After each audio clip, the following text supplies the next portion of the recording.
ரஃபேலை காலி செய்ய போட்ட பிளான் தவிடுபொடியாக்கிய விஞ்ஞானிகள், எதிர்க்கட்சிகளுக்கு விழுந்த அடி.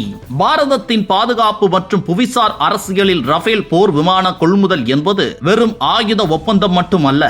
அது மேற்கத்திய நாடுகளின் மேலாதிக்கத்திற்கும் இந்தியாவின் தற்சார்பு கனவுக்கும் இடையே நடந்த ஒரு பெரும் நிழல் யுத்தம். 2014 மோடி அரசு பொறுப்பேற்றதுமே முந்தைய அரசின் இழுபறியில் இருந்த ரஃபேல் விவகாரத்தை கையில் எடுத்த விதம் உலக நாடுகள் திரும்பி பார்க்க வைத்தது. வெறும் விமானங்களை மட்டும் வாங்காமல் அவற்றுடன் அதிநவீன தொழில்நுட்பம் மற்றும் இந்தியாவிலேயே தயாரிப்பதற்கான நீண்டகால திட்டத்துடன் இந்த ஒப்பந்தம் மாற்றியமைக்கப்பட்டது. ஆனால் இந்தியாவின் இந்த வலிமையான நகர்வை அமெரிக்காவின் ஆயுத சந்தை மேலாதிக்கம் அத்தனை எளிதாக ஏற்கவில்லை. 2014 முதல் 2022 வரையிலான காலகட்டத்தில் காங்கிரசும் சண்டிகர் கிளப் போன்ற உள்நாட்டு சக்திகளும் முன்வைத்த ஊழல் புகார்கள், அம்பானி விவகாரம் மற்றும் நீதிமன்ற வழக்குகள் அனைத்தும் இந்த ஒப்பந்தத்தை தடம் புரளச் செய்ய எடுக்கப்பட்ட முயற்சிகளே. இருப்பினும் உச்சநீதிமன்றத்தின் தீர்ப்பும் இந்திய விமானப்படையின் தளராத உறுதியும் ரஃபேலை இந்திய மண்ணுக்கு கொண்டு வந்தன. குறிப்பாக பாகிஸ்தான் மற்றும் சீன எல்லைகளில் அச்சுறுத்தல்கள் அதிகரித்த சூழலில் F-35 விமானங்களை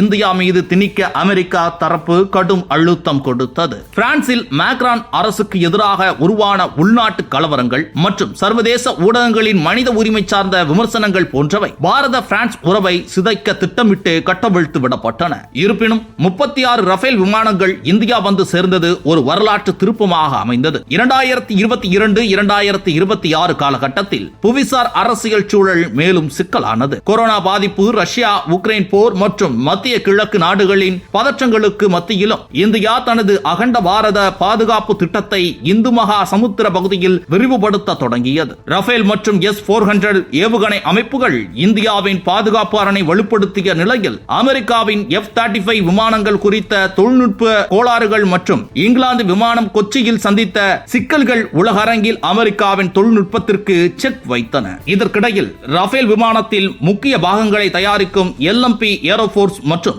ஏகியூஸ் ஆகிய நிறுவனங்களை அமெரிக்காவின் லோயர் குரூப் கைப்பற்ற முயற்சிப்பது, மேக்ரான் அதற்கு ஒப்புதல் அளித்துள்ளதாக வரும் தகவல்கள் ஆகியவை ரஃபேல் சப்ளை செயினில் புதிய சவால்களை உருவாக்கியுள்ளன.